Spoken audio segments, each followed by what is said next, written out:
Hello everyone, welcome back on your YouTube channel SCL group of agriculture.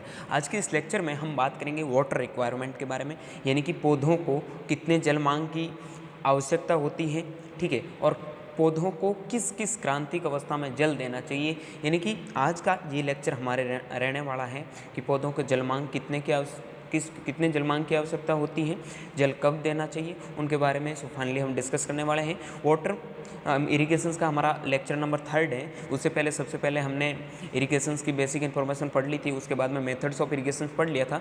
सो आज हम पढ़ेंगे water requirement, उसके बाद में पढ़ेंगे हम कि मृदा और जल के बीच में जो संबंध होता है, रिलेशनशिप वाटर एंड सॉइल्स उनके बीच में, ठीक है। और अगला लेक्चर हमारा रहेगा ड्रेनेज के बारे में, जिन्हें जल निकास कहते हैं। उसके बाद में आपका वाटर मैनेजमेंट है वो कंप्लीट हो जाएगा फॉर जेट ICR, ठीक है। यानी कि CUET और JET के एग्ज़ाम के दृष्टि से देखे जाए तो इससे बाहर आपका कोई क्वेश्चंस जाने वाला है नहीं। सो आज का चैप्टर बहुत इंपॉर्टेंट होने वाला है। हर बार क्वेश्चंस पूछे जाते हैं। मैं हर लेक्चर में बोलता हूँ एक क्वेश्चन, क्योंकि 3-4 लेक्चर में होते हैं, 3 क्वेश्चन तक पूछे जाते हैं, तो थोड़ा ध्यान से देखना। सो सबसे पहले हम बात करते हैं जल मांग, इंग्लिश में इसे कहते हैं वाटर रिक्वायरमेंट। वाटर रिक्वायरमेंट क्या होता है कि कोई भी भाई फसल है, उसको अपने जीवन काल में कितने जल की आवश्यकता होती है। मान लो कोई फसल को नवंबर में बोया, ठीक है, उसको अप्रैल में हम काटते हैं, उसके जो ड्यूरेशंस में जब तक वो क्रॉप पकती है, फसल पकती है, उनके बीच में जितने भी जो पानी की ज़रूरत होती है उसे हम जल मांग कहते हैं। मतलब आई होप आप अच्छे से समझ गए होंगे कि जल मांग क्या होती है, ठीक है। देखो, एक फॉर्मूला है वाटर रिक्वायरमेंट निकालने का। WR यानी कि water requirement is equal to E+T+MU+IL+WSU।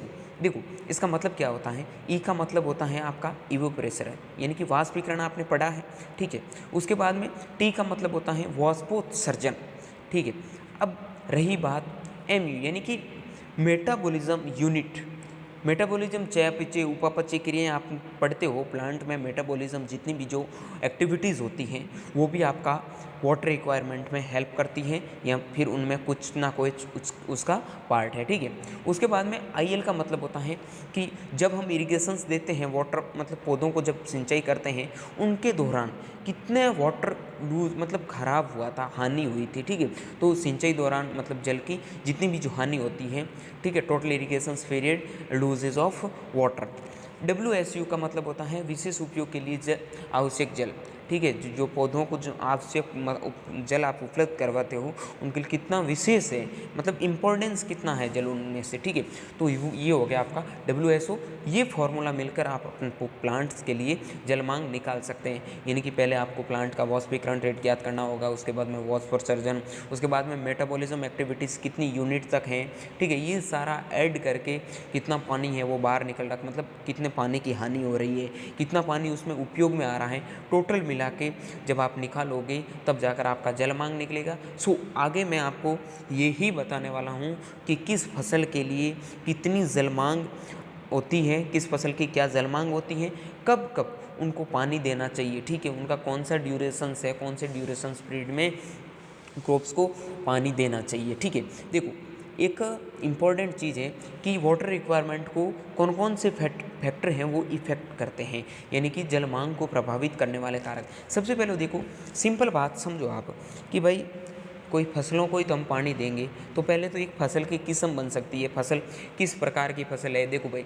सीधा समझो कि बाजरे की फसल होती है, उनको कम पानी की ज़रूरत होती है, धान की फसल होती है, उनको ज़्यादा पानी की ज़रूरत होती है। तो क्या इनकी दोनों की वाटर रिक्वायरमेंट सेम रही ना? नहीं। तो ये चीज़ हमारे माइंड में होनी चाहिए कि जल मांग को प्रभावित करने वाला कारक। एक आपने देखा है कि गेहूँ की अलग अलग वेराइटी आती है, कल्याण सोना है, सोनालिका है, ठीक है, मतलब 1482 है, 3077 है, बहुत सारी अलग अलग वेराइटी आती है। वो वेराइटी, अब कुछ ऐसी वेराइटीज़ होती हैं जिसको पानी की ज़्यादा ज़रूरत होती है, कुछ ऐसी वेराइटीज़ होती हैं जिसको पानी की बहुत कम ज़रूरत होती है। सो उसी से पता चलता है कि वाष्पोत्सर्जन मतलब फसल की जल मांग को प्रभावित करने वाला कारक एक खुद फसल का प्रकार हो सकता है, वो मतलब डिफरेंट टाइप क्रॉप्स, और एक मतलब फसल की वेराइटीज़ पे भी डिपेंड करता है। अगले बात करता हूँ मैं मृदा। देखो, बहुत इंपॉर्टेंट चीज़ है, यहाँ से क्वेश्चन पूछा जाता है कि इस मृदा कैसे क्वेश्चन पूछे जाते हैं वो भी मैं आपका कवर करने वाला हूँ। सो मोस्टली आपको ध्यान रखना कि फसल, मृदा और जलवायु होते हैं वो किसको प्रभावित करते हैं, जलमांग को। फसल किस हिसाब से जलमांग को प्रभावित करते हैं मैंने आपको बता दिया। अब मैं आपको बता रहा हूँ मृदा। देखो मृदा एक कण के आधार पर होती है, एक रंग के आधार पर होती है, एक तापमान के आधार पर। कण के आधार पर मैं बात करूँ तो ब्लू मृदा होती है, उनकी जलमांग अधिक होती है क्योंकि उनके थोड़े कण बड़े होते हैं, तो उस पानी सोखने की क्षमता होती है वो ज़्यादा होती है, पानी सोख लेता है बहुत जल्द, मतलब बहुत ज़्यादा पानी को सोख लेता है। और बात करूँ मैं चिकनी मृदा की, तो उसके जो पार्टिकल्स होते हैं वो बहुत कॉम्प्लेक्स, मतलब पास में होते हैं, जटिल होते हैं, तो उनकी वजह से उनकी जलमांग क्षमता होती है वो कम होती है। बात करूँ मैं मृदा कलर के बारे में, तो काली मृदा होती है, ब्लैक सॉइल्स होती हैं, उनका जलमांग होती है वो अधिक होती है क्योंकि आपने पढ़ा है कि क्ले कंटेंट सबसे ज़्यादा ब्लैक सॉइल्स का होता है, ठीक है। तो क्ले कंटेंट ज़्यादा होता है तो उसमें वाटर रहता है, वाटर ऑब्जर्व करता है, बहुत ज़्यादा पानी की ज़रूरत होती है ब्लैक सॉइल्स को, ठीक है। ये भी हो गया। उसके बाद बात करूँ मैं टेम्परेचर के बारे में, तो अलग अलग सॉइल्स के लिए अलग अलग सॉइल टेम्परेचर होता है, उनके बेस पे भी आप अलग अलग वाटर रिक्वायरमेंट देख सकते हैं, ठीक है। अब देखो आप देखते हो कोई बात कर लो कि हिमाचल की सॉइल से उसकी वाटर रिक्वायरमेंट कम होगी, राजस्थान की सॉइल से उसकी वाटर रिक्वायरमेंट ज़्यादा होगी, क्योंकि थोड़ा टेम्परेचर बेस पे उसके हिसाब से भी हो सकता है। आई होप समझ गए ना। अब देखो बहुत इंपॉर्टेंट चीज़ है जलवायु, तापमान, वर्षा, आर्द्रता, ये सारा मतलब वाटर रिक्वायरमेंट को प्रभावित करता है। लेकिन दोस्त ध्यान से समझ लेना, एग्ज़ाम में आज तक कोई ऐसा एग्ज़ाम नहीं गया, ICAR BHU का पहले होता अलग से, ICAR का अलग से, JET का, सुपरवाइज़र का, जितने भी आज तक एग्ज़ाम हुए थे उन सब में ये क्वेश्चंस पूछे गए हैं कि किस फसल की जलमांग कितनी है, फसल को किस क्रांतिक अवस्था में पानी देना चाहिए, कितना पानी देना चाहिए। ये चीज़ें मैं आपको करवाने वाला हूँ अब, तो ये चीज़ें आप अच्छे से समझो। देखो हम एक साइड में आते हैं, आगे एक साइड में। अब सबसे पहले हम बात करेंगे गेहूँ पे। तो दोस्त ये टेबल आपको बनानी है, वैसे आप स्क्रीनशॉट ले लेना। तो गेहूँ की फसल के लिए जलमांग की नीड होती है 450 से 600 mm तक होती है। फसल को पानी देने की जो क्रांतिक अवस्था होती है गेहूँ में, आप सब समझते हैं कि CRI स्टेज होती है, मतलब क्या बताऊँ आपको, 21 दिन बाद, लिख लेना, एक नोट डाउन कर लेना। गेहूं की बुआई के आफ्टर सोविंग 3 वीक्स, यानी कि बुआई के 21 दिन बाद जब प्रथम बार सिंचाई करते हैं उसे CRI स्टेज कहते हैं, जड़ फुटान अवस्था कहते हैं जिसे हिंदी में, ठीक है। कले फूटते समय पहली तो हो गई CRI स्टेज में 21 दिन बाद में। देखो इतना मैं आपको डीप में नहीं पढ़ा रहा हूँ, लेकिन जैसे ही आप बेस्तर में जाओगे और आप गेहूँ की वाटर रिक्वायरमेंट पढ़ोगे ना कि क्या होती है, तो उसमें आप सबसे पहले पढ़ोगे, गेहूँ पढ़ लिया, गेहूँ में 450 से 600 mm तक जलमांग होती है। सबसे पहले CRI कब देते हैं, 21 दिन में। कले फूटते समय, ये आपने मे भी 12th में भी पढ़ा होगा, मेरे को जहाँ तक याद आ रहा था, ठीक है। उसके बाद में जब गांठें बनते समय, देखो गांठें कैसे आपको समझाऊँ मैं, ये गेहूँ है, ठीक है, गेहूँ का प्लांट है, इनमें अलग अलग आपको इस टाइम पे गांठें बनती है, उस टाइम आपको उसमें पानी देना होता है। पुष्पन के समय, जब फ्लावरिंग स्टेज होती है उस टाइम, मिल्किंग स्टेज के समय, और जब दाना कठोर होता है, हार्डनेस हो जाती है सेड का, ठीक है ना, तो उस टाइम भी उसको जल देना चाहिए। यानी कि 6 टाइम ऐसी आती हैं जब उस समय आपको गेहूं को पानी उपलब्ध करवाना चाहिए। अगर इसका अब एक क्वेश्चन सबके माइंड में होता है, एग्जाम में पूछ भी सकता है, what is reason of not available critical stage. जब आप क्रिटिकल स्टेज पर पानी उपलब्ध नहीं करवाते हो तो व्हाट इज़ बैड इफेक्ट, क्या बुरा प्रभाव, बैड इफेक्ट ऑफ क्रॉप, बुरा प्रभाव फसल पर पड़ता है। तो दोस्त याद रखना का प्रोडक्शंस होता है, लूज प्रोडक्शंस होता है वो कम हो जाता है। क्यों? जब किसी फसल को ज़रूरत के समय हम पानी उपलब्ध नहीं करवाएंगे, क्या उनका उत्पादन उतना हो पाएगा? नहीं ना। तो ये चीज़ आपको ध्यान रखनी है, बहुत अच्छे से आपको ध्यान रखनी है कि हमें पानी क्रांतिक अवस्था पर तो उपलब्ध करवाना ही है, ठीक है, ज़्यादा पानी उपलब्ध करवाओगे तो प्रोडक्शंस ये नहीं है ज़्यादा बढ़ेगा, ऐसा कुछ ही नहीं होता है। ज़्यादा करवाओगे तो जड़ गलन वगैरह, डिजीज़ वगैरह ये समस्या होती है, या फिर कुछ ऐसी क्रॉप्स होती है जिसका कोई इफेक्ट नहीं पड़ता है। लेकिन आप क्रिटिकल स्टेज पर जितनी वाटर रिक्वायरमेंट, जितने पानी की नीड होती है उतना पानी अगर आप उपलब्ध करवाते हैं तो आपका डेफिनेटली प्रोडक्शंस है वो जितना साइंटिफिक वे में आपको बताते हैं उतना प्रोडक्शंस आपको मिल जाता है। नंबर 2 पे मैं बात करता हूँ जो के बारे में, हॉर्डियम वल्गैर के बारे में। तो हॉर्डियम वल्गैर का जो जलमांग होता है 400 से 600 mm होता है। इसको सेंटीमीटर में बात करूँ तो इसका 40 to 60 ठीक है सेंटीमीटर हो जाता है। तो वही के 30 दिन बाद और दाना भरते समय जो को आपको पानी देना है, ठीक है। उसके बाद मैं बात करता हूँ मेज़, ठीक है, जिया मेज़ के बारे में। तो जिया मेज़ का जो वाटर रिक्वायरमेंट होता है 500 से 800 mm होता है फूल आने से पहले। सॉरी ये यहाँ थोड़ा मिस प्रिंट हुआ है। आप एक ध्यान रखना, एक तो टेस्लिंग और एक स्लिकी, इस स्टेज में मक्के को पानी देते हैं, ये थोड़ा गलत है, यहाँ से आप थोड़ा सुधार कर लेना, ठीक है। ये मैं थोड़ा मतलब करने वाला था एडिट तो हुआ नहीं, भूल गया था, तो आप यहाँ एडिट कर लेना कि एक तो नर मंजरी और मादा मंजरी आपने पढ़ा है, मतलब एक नर पुष्प अलग होता है, ठीक है ना। प्रोटोगाइनी प्लांट्स होता है, आपको पता, नर मादा और नर और मतलब मादा का प्लांट होता है, दोनों के अलग अलग फ्लावर आते हैं, ठीक है, अलग अलग फ्लावर आते हैं। तो उन स्टेज पे आपको मतलब कहते हैं ना टेसल और सिल्क, उसी स्टेज पे आपको पानी प्राप्त करवाना चाहिए, ठीक है। उसके बाद बात करता हूँ मैं धान के बारे में और आइजा सटाइवा के बारे में। तो 900 बहुत इंपॉर्टेंट क्वेश्चंस बनता है ये एक कि ओवरऑल जो वाटर की सब मतलब नीड होती है किसको, धान को ज़्यादा होती है, लेकिन बेसिकली इससे बात करें तो सबसे ज़्यादा होती है वो आपको शुगर कैन में सबसे ज़्यादा पानी की नीड होती है, ठीक है। अगली मैं बात करता हूँ तो देखो आता है हमारे पास में कि इसकी कौन कौन सी क्रांतिक अवस्था है। तो कले आते समय और पुष्पन के समय, बूटिंग के समय, ठीक है। ये धान में याद रखना आपको। और सबसे ज़्यादा मतलब धान का क्या है यार, पानी से खेत भरा ही रखते हैं, लेकिन क्रिटिकल स्टेज पूछ ले क्रांतिक अवस्था कौन सी है, तो उस टाइम आपको ध्यान रखना है। उसके बाद बात करता हूँ मैं सोरगम बाइकलर तो जवार हो गया था, सोरगम ऑफिसिनेरम, ठीक है, जिसे गन्ना कहते हैं, सेकेरम ऑफिसिनेरम 1500 से 2500 इसकी वाटर रिक्वायरमेंट जल मांग होती है mm में। उसके बाद में अंकुरण के समय जब आप गन्ना लगा देते हैं उस टाइम आपका गन्ने का जो जर्मिनेशन स्टार्ट हो जाता है, ऐसी कलियाँ वगैरह बाहर निकल जाती है। ऐसे लगाते हो भाई गन्ना एक सीधा लगा दिया, उसके बाद में ऐसे कलियाँ आपस में बाहर निकलती हैं, तो उस टाइम क्या करते हैं, हमें पानी उपलब्ध करवा देना चाहिए। कले निकलते समय, बढ़ावार के समय, फॉर्मेटिव स्टेज यानी कि थोड़ा जब उसमें ये क्या कहते हैं इसे संस्थापन अवस्था, हिंदी में कहते हैं फॉर्मेटिव स्टेज को, संस्थापन अवस्था में पानी मतलब जब उसमें रस बनना शुरू होता है ना गन्ने में, उस टाइम उसमें पानी देना चाहिए, ठीक है। उसके बाद बात करता हूँ मैं कपास में। तो कपास में 700 से 1300 mm जल की जो रिक्वायरमेंट होती है।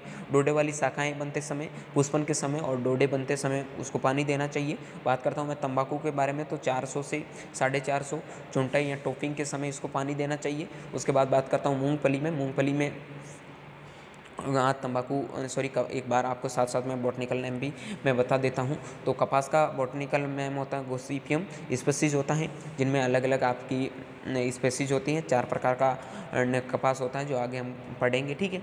उसके बाद मैं बात करता हूँ मैं तंबाकू के बारे में। तो तंबाकू में देखो बहुत इंपॉर्टेंट है, मैंने आपको यहाँ ऐड करके अलग से बताई, बाकी पूछते नहीं 400 से 500 है, लेकिन चुनटाई के समय टोपिंग के स्टेज में आपको यह देनी चाहिए, क्या सिंचाई जल देना चाहिए, ठीक है। बाकी तो आप क्या ही दे सकते हो तंबाकू को, ठीक है। बाकी तंबाकू फूंकने वाले आराम से जानते हैं, ठीक है। ऐसे काम नहीं करना बेटा, क्योंकि जिनकी बड़ी हसीन है अगर इन कामों में नशे वगैरह में नहीं जाना है, ठीक है। बात करते हैं मूंगफली के बारे में। तो 500 से 700 mm उसका वाटर रिक्वायरमेंट होता है। सुइयाँ देखो मूंगफली के लिए एक चीज़ याद रखना, सुइयाँ बनते समय मतलब जब मूंगफली होती है ना स्टार्टिंग से पहले सुइयों की तरह पतली पतली पतली पतली आप खुद के देखोगे, तो जब मूंगफली लगा दी उस टाइम पानी दिया था आपने, और जब सुइयों का निर्माण होता है उस टाइम से लेकर जब मूंगफली नहीं बनती है उस टाइम तक मूंगफली को पानी देते रहना चाहिए। ठीक है, ये उसका क्रांतिक अवस्था होती है, यानी कि पानी कभी बंद नहीं करते हैं। ठीक है, बात करता हूँ मैं चना, सरसों, अलसी, वैसे इनका वाटर रिक्वायरमेंट होता है वो 350 से 600 mm होता है फूल आने से पहले, फलियाँ बनते समय। उसके बाद में सीसम यानी कि तिल के बारे में बात करता हूँ तो 450 से 600 mm ब्लूमिंग या पुष्पन के समय। एक ध्यान रखना, जितने भी जो लेग्यूम फसलें होती हैं उनकी आपको पूछ ले कि क्रांतिक अवस्था कौन सी है, तो फूल आने से पहले और पोड जर्मिनेशन यानी कि फलियाँ बनने के, फलियाँ निर्माण के समय ही उनको उपलब्ध करवाना चाहिए। बात करता हूँ मैं तिल के, हो गया था आलू के बारे में 500 से 700 अंकुरण के समय और कंद बनते समय इनका जो क्रिटिकल स्टेज होता है। ठीक है, ये आपको ध्यान रखना है। अब दोस्त बहुत इम्पॉर्टेंट चीज़ ये है कि सोयाबीन की जल मांग 450 से 700 mm होती है। एक बाजरे की मैंने यहाँ शायद नहीं लिखी, तो बाजरे की भी लिख लो कि बाजरे की जल मांग होती है वो 200 से 300 mm होती है। उसके बाद में रागी की जल मांग है वो 310 सेंटीमीटर होती। और बहुत इंपॉर्टेंट चीज़ है, 10 स्टार लगा के याद कर लेना, धान की जल उपयोग दक्षता सबसे कम 3.7 kg प्रति हेक्टर प्रति mm होती है। जबकि रागी की WUE मतलब वाटर यूज एफिशिएंसी, जल उपयोग दक्षता सबसे ज़्यादा 13.6। अब आप समझे जल उपयोग दक्षता का मतलब जितना आप पानी दे रहे हो उनमें से कितना पानी ले रहा है। धान ऐसा नहीं है इतना पानी दे रहे हैं धान सारा का सारा पानी ले रहा नहीं, लेकिन रागी को सबसे कम 310 मिल रहा है, लेकिन रागी पानी को बहुत अच्छे से ग्रहण करता है। ठीक है, 13.6 kg प्रति हेक्टर mm उसका भाई वाटर यूज एफिशिएंसी है। तो रागी की सबसे ज़्यादा वाटर यूज, जल उपयोग दक्षता अलग होती है, जल मांग अलग होती है। दोस्त याद रखना, जल उपयोग दक्षता सबसे ज़्यादा रागी की होती है सबसे ज़्यादा, और सबसे कम धान की होती है। और उसके बाद में बात करूं मैं पर्टिकुलरली कि सबसे ज़्यादा पानी की नीड किसको होती है, तो धान को होती है। ठीक है, अब देखो सिंचाई या पानी जलधारा को नापने के लिए कुछ यंत्र मैं आपको बता रहा हूँ। एक होता है आपका ORFSS, जैसे ये सामान्यतः जल धाराओं में जल प्रवाहों को नापने में काम आता है। जैसे मतलब जो कुंड होती है, फ्रो होती है, उनका जल जो नापते हैं, फ्रो आपने पढ़ा है ना, कुंड बनाते हैं उनमें से सीधा जल लेकर नापते हैं, तो वो ORFSS के द्वारा मापा जाता है। उसके बाद में बात करता हूँ मैं वियर के बारे में, तो ये सिंचाई का मुख्य स्रोत है, अन्य स्रोतों के जल प्रवाहों को नापने के लिए ज्ञात किया जाता है। मुख्यतः देखो वियर में दो प्रकार का आपको ध्यान रखना, एक तो इसमें मतलब बहते हुए जल का निर्धारण करते हैं, एक खुले जल का, एक बंद पाइप का, एक वी नोच जल का प्रसाव उनमें देखने को मिलता है। तो बात करूँ मैं खुले जल के प्रसाव कैसे ज्ञात करते हैं, तो K is equal to A multiply V metre cube प्रति सेंटीमीटर, यानी कि Q का मतलब होता है जल का प्रसाव, A का मतलब होता है नाली का अनुप्रस्थ या क्षेत्रफल होता है, मीटर स्क्वायर में दे रखा है। ठीक है, M2 का मतलब होता है मीटर स्क्वायर। अब देखो दोस्त बात ये याद रखनी है कि हम Q का मतलब होता है जल का प्रसाव कितना हो रहा है, कितना जल जा रहा है। ए का मतलब होता है नाली का अनुप्रस्थ क्षेत्रफल कितना होता है, उनका वॉल्यूम कितना, वो वी का मतलब वॉल्यूम। ठीक है, वॉल्यूम आयतन कितना है, उनको जब आप आपस में मल्टीप्लाई करोगे तो आपके जल का प्रसाव आकर निखल कर आ जाएगा। ठीक है, बंद पाइप का वही है CA√2GH। ये फॉर्मूले के बेस पे आप वाटर का मतलब प्रसाव है वो देख सकते हैं। सबसे इम्पॉर्टेंट बात करूँ तो वो आता है वी नोच के बारे में, और बहुत इंपॉर्टेंट है वी नोच, हमेशा क्वेश्चंस गलत करवाता है। वी नोच का मतलब होता है formula K is equal to 0.0138 multiply H5/2। ये कभी 2/5 कर देगा, लेकिन थोड़ा यहाँ ध्यान रखना, यानी कि Q बराबर 0.0138 मल्टीप्लाई H2.5। ठीक है, यानी कि H का मतलब होता है ऊंचाई, 2.5 की ऊंचाई तक वी नोच से हम ज्ञात कर सकते हैं। ये चीज़ आपको ध्यान में रखनी है। आई होप आप अच्छे से समझ गए हैं। वी नोच 90 डिग्री वी नोच, देखो वी नोच कैसे समझाऊँ आपको, ये समझो, ये आपका वी बन गया। ठीक है, अब वी में इसमें कोई कितना पानी चढ़ रहा है, 2.5 mm तक पानी चढ़ रहा है 3 mm कितना पानी, हाइट कितनी हो रही उस पानी की, उनके बेस पे आप 0.0138 से मल्टीप्लाई करके आप पानी का प्रस्ताव देख सकते हैं। सबसे उपयुक्त विधि मानी जाती है, क्योंकि जितनी भी जो छोटी धाराएं बहती, कितनी भी जो धाराएं होती हैं, उनमें ईजी वे में पानी का मापन कर सकते हैं। ठीक है, आई होप आप अच्छे से समझ गए होंगे। अगला मैं बात करता हूँ मैं सिंचाई के समय का निर्धारण करना, कब सिंचाई देनी चाहिए। तो देखो, कब देनी चाहिए, कितनी देनी चाहिए, क्यों देनी चाहिए, ये चीज़ें आपको होना माइंड में होनी चाहिए। लेकिन बात है कि सिंचाई समय का निर्धारण कैसे करना चाहिए उनके बारे में। मृदा जल के प्रकार, देखो दोस्त, मृदा जल के प्रकार, मृदा जल के प्रकार एक आर्द्रताग्रही, एक केसीय जल और ये मृदा जल की गतियाँ हैं।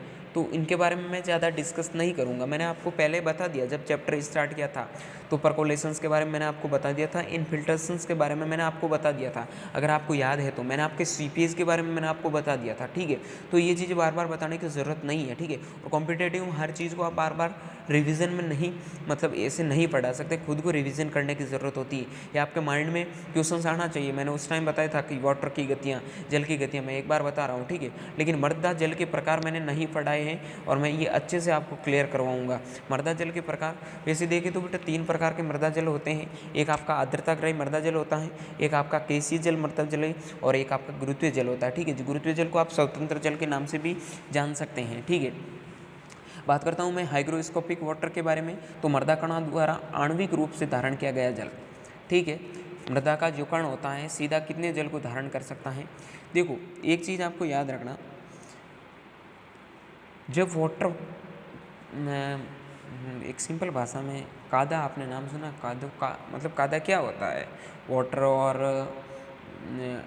सॉइल्स आपस में मिल जाते हैं, थोड़ा ज़्यादा वाटर रहता है, लेकिन इसमें क्या होता है, थोड़ा सॉलिड में होता है। ठीक है, यानी कि भीगा भीगा ऐसा ही मिलेगा ना, जिसे ज़्यादा सूखने के बाद ढेले वगैरह निर्मित हो जाते हैं, तो उसी हिसाब का जल होता है। सूक्ष्म जीवों को जो जल प्राप्त होता है वो आर्द्रताग्रही जल प्राप्त होता है। बहुत इंपॉर्टेंट चीज़ है कि माइक्रो बैक्टीरिया, यानी कि बैक्टीरिया को कौन सा वाटर अवेलेबल होता है, तो उसका एक ही आंसर आएगा, hygroscopic water available of bacteria, यानी कि बैक्टीरिया उपलब्ध के लिए जो पानी होता है वो कौन सा होता है, हाइग्रोस्कोपिक या आर्द्रताग्रही जल होता है। बात करता हूँ मैं कैपिलरी वाटर के बारे में, तो बहुत इंपॉर्टेंट है, पौधों के लिए सबसे उपयुक्त जल माना जाता है, कौन सा है, कैपिलरी वाटर। तो देखना, मृदा कणों के केसीय रंध्र में पाया जाता है, ये पौधों को उपलब्ध होता है। यह जल -1/3 यानी कि 31 ATM पर पाया जाता है, -1/3 यानी कि 31 बार पर होता है। ठीक है, अब ध्यान रखना कि बड़े कणों वाली मृदा में सूक्ष्म रंध्रों की मात्रा कम होती है। जैसे रेतीली मृदा और बलुई मृदा के कणों में बात करें तो सूक्ष्म रंध्रों की मात्रा अधिक होती है। अब भाई ये इसके बोलने का कैपिलरी वाटर पौधों के लिए सबसे उपयुक्त जल माना जाता है। सबसे अधिक पौधे जो जल को ग्रहण करते हैं यही जल होता है। अब जितने जो मृदा का कण अधिक होता, मतलब मृदा के कण बड़े होंगे, उनके कैसे समझाऊँ आपको, बड़ी कणों वाली मृदा सूक्ष्म रंध्रों की मात्रा कम होती है। अब आप समझते हैं कि जितने कण छोटे होते हैं उसमें सूक्ष्म रंध्र ज़्यादा होते हैं। हाइग्रोस्कोपिक वाटर, कैपिलरी वाटर उसमें ज़्यादा जाएगा और प्लांट सबसे ज़्यादा उन्हीं को ही सहन करते हैं। ठीक है, केसीय रंध्र मृदा की जल धारण क्षमता करने के लिए जिम्मेदार है। मृदा जल केसीय रंध्रों में पाया जाता है। गुरुत्वीय जल, अब नंबर 3 पे बात करता हूँ मैं गुरुत्वीय जल या स्वतंत्र जल के बारे में। तो यह मृदा के स्वतंत्र रूप से गति करता है। यह गुरुत्वाकर्षण के कारण मृदा में नीचे की ओर चला जाता है। ये 1/3 यानी कि -1/3 बार से अधिक पर उपलब्ध होता है। ये क्या होता है, एटमॉस्फेयर पे एक प्रेशर्स का दाब होता है, उन पर उपलब्ध होता है, उनसे कम पर उपलब्ध नहीं होता, ज़्यादा पर उपलब्ध होता है। ठीक है, तो ये चीज़ आपको ध्यान रखनी। इससे अधिक जब 1/3 यानी कि 31 ATM आपने दाब सुना होगा, उसी प्रकार -1/3 बार से जब अधिक पानी होगा उसी टाइम गुरुत्वीय जल उपलब्ध होगा। जल निकास में स्वतंत्र जल खेत से बाहर निकाला जाता है। बहुत इम्पोर्टेंट पॉइंट यहाँ बनता है जो ड्रेनेज में मैं आपको अगली क्लास में पूछने वाला हूँ कि जब हम ड्रेनेज करते हैं तो किस पानी का ड्रेनेज करते हैं। तो ध्यान होना चाहिए कि जो फ्री वाटर होता है, गुरुत्वीय जल होता है, ठीक है, ग्रेविटेशनल वाटर कहते हैं जिसे। तो गुरुत्वीय जल का जो हम निकास हैं वो ड्रेनेज में करते हैं, ठीक है। आई होप आप अच्छे से